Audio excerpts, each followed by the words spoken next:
Education কিন্তু satisfaction নিয়ে কাজ করে। ছোট থেকে ইচ্ছা ছিল আমি বিজনেসম্যান হব। এই এক সপ্তাহের মধ্যেই প্রসেসিং কমপ্লিট হয়ে গেছে। ওকে, আশা করি তোমার কোনো কমপ্লেইন থাকবে না। চায়না হচ্ছে একটা ম্যানুফ্যাকচারিং হাব, কিন্তু বাংলাদেশে একমাত্র এয়ার এডুকেশনের authorize partner.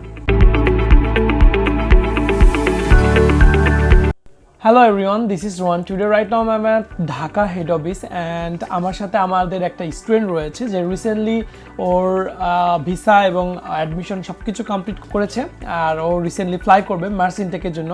MD Ragib Adnan এখন বর্তমান Nanjing university of aeronautics and অ্যাস্ট্রোনটিক্সে বিজনেস ম্যানেজমেন্ট বা ইন্টারন্যাশনাল ইকোনমিক্স স্টাডি পড়ার জন্য যাচ্ছে। তো ওভারঅল ওর কাছ থেকে বেশ কিছু ইনফরমেশন জানবো। তার আগে আমি ন্যানজিং ইউনিভার্সিটি অফ অ্যারোনটিক্সের সম্পর্কে একটু সংক্ষেপে একটু ধারণা দেই।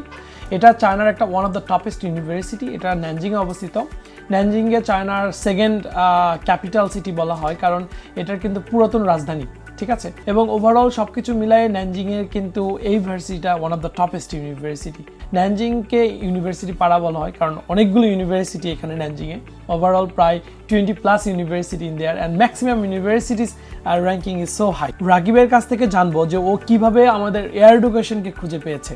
প্রথমে এই কোশ্চেনটা আমার তোমার কাছে। ওকে, হ্যালো ভাই, আমার নাম মোহাম্মদ রাগিব আদনান। আমি রংপুর গভর্নমেন্ট কলেজ থেকে আমার এইচএসসি কমপ্লিট করেছি।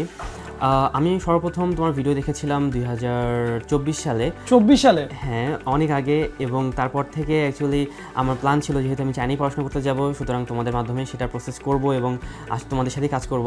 সো এরপর থেকে আমার এইচএসসি কমপ্লিট হওয়ার পরে ঢাকায় আসলাম 2024-এ এবং এরপরে তোমাদের সাথে কাজ শুরু করেছিলাম। সো এখন অনেক লম্বা সময় কিন্তু। হ্যাঁ, তুমি 2024, 25, 26, সো অলমোস্ট 2 বছর ধরে আমাদের ট্র্যাক ডাউন করছো। হ্যাঁ, আমি সো আমাদের সম্পর্কে দেখেছো, জেনেছো। তো ওভারঅল আমার ভিডিও তুমি অনেক আগে দেখেছো, বাট ওটা বড় কথা না। এই 2 বছর তুমি এয়ার এডুকেশনে কি কি দেখছো? এই 2 বছর আমি এয়ার এডুকেশনে তোমাদের সাথে কাজ করলাম। তো এখান থেকে অনেক ভালো একটা এক্সপিরিয়েন্স পেয়েছি। তোমরা অনেক ফ্রেন্ডলি এবং খুব যথেষ্ট হেল্প করেছো আমাকে আমার অ্যাডমিশন প্রসেস কমপ্লিট করার জন্য এবং আমার ভিসা প্রসেস কমপ্লিট করার জন্য। এবং আলহামদুলিল্লাহ আমার অফার লেটার চলে এসেছে এবং ভিসা কমপ্লিট হয়ে গিয়েছে। সুতরাং এটা তো আমি বুঝতে পেরেছি, বাট লাস্ট 2টা বছর তুমি এয়ার এডুকেশনকে দেখেছো। আরো অনেক কনসালটেন্সি ফার্ম বাংলাদেশে আছে, বাট এতগুলো ছেড়ে কেন এয়ার এডুকেশনে আসলা? এয়ার এডুকেশন বাদেও আরও বেশ কিছু কনসালটেন্সির সাথে কথা বলেছিলাম, বাট তাদের সাথে কথা বলে আমার সেরকম স্যাটিসফ্যাকশনটা আসেনি যেটা যতটা তোমাদের সাথে কথা বলার পরে এসেছিল। এবং তোমাদের যে স্টুডেন্টরা গিয়েছে চায়নায় তাদের ভিডিও এবং তাদের রেকমেন্ডেশন থেকে শুরু করে সবকিছুই, হ্যাঁ, তাদের রেকমেন্ডেশনেই আমি অবশ্যই তোমাদের এটা চয়েস করেছি। এবং এটা আমাকে খুব ভালো লেগেছিল যে প্রত্যেকটা প্রসেসই তোমাদের অনেক যথেষ্ট ভালোভাবে সাকসেস হয়েছে এবং এই কারণেই আমার এয়ার এডুকেশনকে চুজ করা। Thank you so much brother. আসলে very common fact, air education কিন্তু স্যাটিসফ্যাকশন নিয়ে কাজ করে। সোজা কথা, যদি আপনাকে আমি প্রপার সার্ভিসটা না দিতে পারি, আমি সার্ভিস কেন দিব? যদি দিতে চাই তাহলে প্রপারটা দিব, না হলে দিব না। Very simple.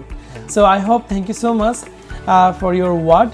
সো আমার নেক্সট কোশ্চেন হচ্ছে, এই যে এত কান্ট্রি থাকতে চায়না কেন সিলেক্ট করলা? আর এছাড়া তো তোমার আমার জানার মধ্যে তুমি ফিনল্যান্ড বা আদার্স কান্ট্রিগুলোতেও তুমি ট্রাই করার চিন্তা ভাবনা করেছিলে এবং এই জন্য তুমি আইএলটিএসও দিয়েছো। জি, আমার প্রথমত ছোটো থেকে ইচ্ছা ছিল আমি বিজনেসম্যান হব, বিজনেস নিয়ে কাজ করব।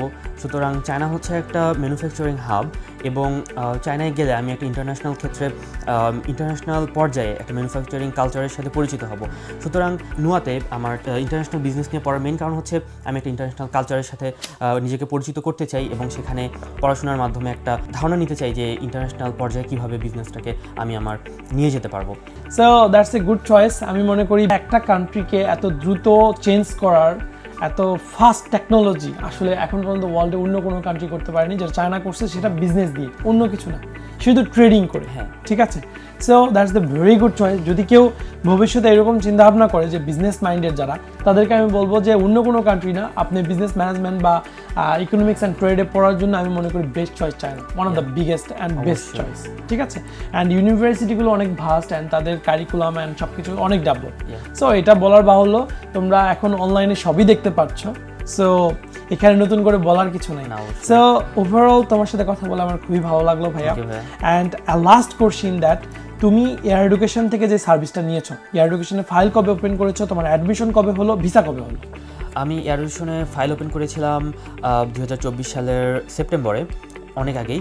এরপরে আমার অফার লেটার চলে এসেছিল 5 ডিসেম্বর এবং আমার ভিসা হয়ে গিয়েছে এই জানুয়ারি মাসে কিছুদিন আগে। সো সেপ্টেম্বর থেকে যেহেতু অ্যাডমিশন ক্লোজ হয়ে গিয়েছে, অ্যাডমিশন ওপেন হয়েছে নভেম্বরে, সো তুমি নভেম্বরে অ্যাপ্লাই করেছো, ডিসেম্বরে তুমি অ্যাডমিশন নোটিশ পেয়ে গিয়েছো, অ্যান্ড ডিসেম্বরে অ্যাডমিশন নোটিশ পাওয়ার পর ভিসা পাইতে কত সময় লাগবে? আমার যেদিন ভিসা অ্যাপ্লিকেশন করা হয়েছিল তার পরের দিন আমাকে এম্বাসি থেকে ডাক দেওয়া হয়েছিল এবং এই এক সপ্তাহের মধ্যেই প্রসেসিং কমপ্লিট হয়ে গিয়েছিল। ওকে, এখান থেকে তোমাদের যেভাবে তোমাদের প্রিপেয়ার করানো হয়েছিল, ভিসাতে কোনো সমস্যা হয়েছে? না, কোনো সমস্যা হয়নি, স্যাটিসফাইড একদম। অ্যান্ড ওভারঅল এখন পর্যন্ত আউট অফ 10 তুমি কত দিবা এডুকেশনকে? 9। Actually 9 it's also good mark. Thank you so much আসলে এত হাই রেটিং করার জন্য আমাদেরকে, অ্যান্ড আশা করি তুমি আমাদের সাথেই থাকবা, and thank you so much brother, see you at Nanjing.